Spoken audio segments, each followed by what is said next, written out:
Gas cylinder और आवास योजना में जो गरीबों को देना है उसको लेकर कई मतभेद आ रहे हैं लोगों को, और अलग अलग विरोधाभास बातें आ रही हैं। आपका इस संबंध में क्या कहना है? देखिए भाई, उसमें तो हम ये अभी तो ये है कि मोदी की गारंटी है और जो काम हो उसकी गारंटी भी है। तो उन्हें कहा कि गरीबों को गरीबों को उसमें दिया है। अब गरीबों के लिए उन्होंने जो 18 लाख जो आवास दे रहे हैं, वही तो गरीबी का उन्होंने आइडेंटिफाई किया है। इतने गरीब 18 लाख गरीब यहाँ पे हैं, तो जो भी योजनाएं गरीबों के लिए बन रही हो, चाहे वो आवास के लिए हो, चाहे गैस सिलेंडर के लिए हो, वो बराबर होना चाहिए। तो इसका कहना है आपका कि गरीब को लेकर जो आंकड़े या बातें कही जा रही है नवगठित भाजपा सरकार के द्वारा, उसमें विरोधाभास है। नहीं, उन्हें कहा कि हम गरीबों को देंगे, उन्हें कहा कि 18 लाख गरीब हमारे हैं। अब उसमें लेकिन परंतु वाला कोई बात ही नहीं है। जो गरीबों का अगर योजना है गैस सिलेंडर का, तो गरीबों को मिलेगा उसमें। 18 लाख गरीब ने तय कर देंगे उसमें। अब सरकार बनने के बाद जैसा देखा जाता है, भारतीय जनता पार्टी सरकार की योजना तो बहुत बनाती है, लेकिन जैसे सरकार बनने के बाद किंतु परंतु उसमें जोड़ते हैं ये, क्योंकि अगर किंतु परंतु जोड़ें फिर तो मोदी की गारंटी का क्या होगा। यानी मोदी की गारंटी पर संदेह है, सिलेंडर को लेकर और गरीबों को आवास को लेकर। जी बिल्कुल, इसमें संदेह है। सरकार की नीयत पर सवाल उठेगा इसमें, नियत पर। तो इसको सरकार को करना क्या चाहिए?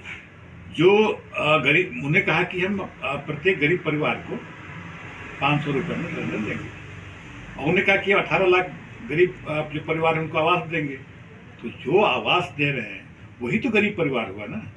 तो जिनको आवास मिलेगा उनको सिलेंडर भी मिलेगा। बिल्कुल, जिनको आवास मिलेगा उनको सिलेंडर भी मिलना चाहिए। तो जिस तरह से गरीबी रेखा के आंकड़े और नियम अलग अलग सरकार आने के बाद कही जा रही है, ऐसा लगता है आपको? हाँ, ये गरीब की परिभाषा बदली हुई है। गरीबी की परिभाषा अगर बदलती है तो फिर नियत में फिर खोट उसमें आएगा।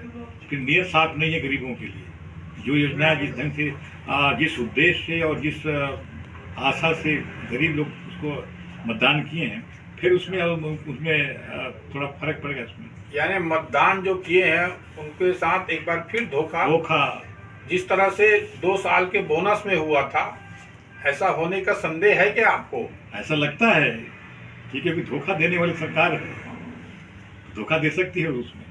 लेकिन हमारी तो मांग है कि जब गरीब की जो परिभाषा उन्हें कहा है और गरीब की संख्या तय मानी गई है कि जिनको आवास दे रहे हो गरीब है, तो उनको भी मिलना चाहिए। अगर नहीं करते हैं तो मोदी की गारंटी पर प्रश्न चिन्ह लगेगा, और जो धोखाधड़ी गरीबों के साथ करेंगे, छल करेंगे, कपट करेंगे, वो थोड़ा ठीक नहीं है। अब इस पे कांग्रेस को क्या करना चाहिए? अभी कांग्रेस को अभी देखिए, अभी तो नया सरकार बना है, अभी तो हनीमून का समय है। हनीमून थोड़ा मना ले लोग अपना क्या योजनाएं बनाते हैं, उसके बाद अभी तत्काल कहेंगे तो कहेंगे देखिए अभी तो सरकार अभी तो खरीद नहीं हुई, अभी खड़ी सरकार नहीं है। विधानसभा का सत्र कार्य निकल जाए, कुछ योजनाएं बन जाए, कौन सी हमारी अच्छी योजनाएं को उनको ठीक नहीं लग रहा है, किसको रखेंगे, किसको काटेंगे, किसको क्या करेंगे, देखना पड़ेगा उसमें। उसके बाद फिर बात की जाएगी।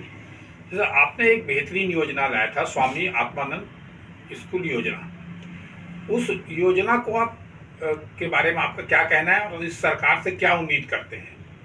देखिए, ये योजना तो इतनी अच्छी योजना है, और इसमें गरीब के बच्चे भी उसमें पढ़ सकते थे, मतलब पढ़ ही रहे हैं। गरीब के बच्चे पढ़ रहे हैं, मध्यम परिवार के बच्चे पढ़ रहे हैं, क्योंकि सरकारी स्कूल में अच्छी व्यवस्था करना सरकार की एक नियत को दर्शाता है कि हमारी भावनाएं अच्छी हैं, लोगों को अच्छी पढ़ाई मिले, अच्छी तालीम मिले। उस उद्देश्य से हम लोग ने उसमें किया है।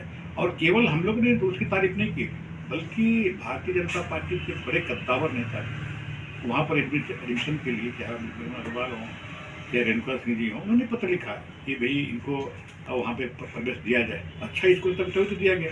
तो ऐसे जो हमारी जो स्कीम है उसको मेरे ख्याल से बंद नहीं करना चाहिए। तो आपको शक है क्या बंद कर देंगे या कोई अभी तो कोई योजना को देखे नहीं, क्या योजना अभी चालू करेंगे, कौन सा रखेंगे।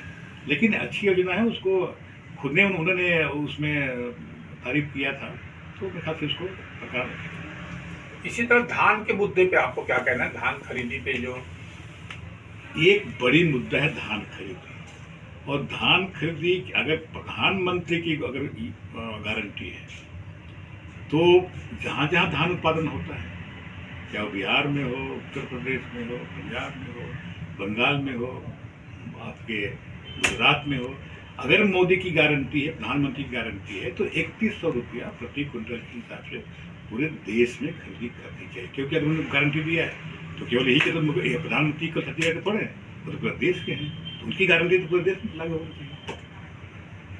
तो आपका कहना है देश भर में एक देश एक समान कानून नियम हो, और जब बात होती है कि वन नेशन वन इलेक्शन, ये बात होती है, तो अगर प्रधानमंत्री किसी की गारंटी देते हैं, तो ये प्रधानमंत्री देते हैं, नरेंद्र मोदी नहीं दे रहे, प्रधानमंत्री की गारंटी है, पूरे देश के लागू होगा। छत्तीसगढ़ प्रधानमंत्री थोड़े हैं, कि मध्य प्रदेश प्रधानमंत्री थोड़े हैं, वो तो पूरे देश प्रधानमंत्री है।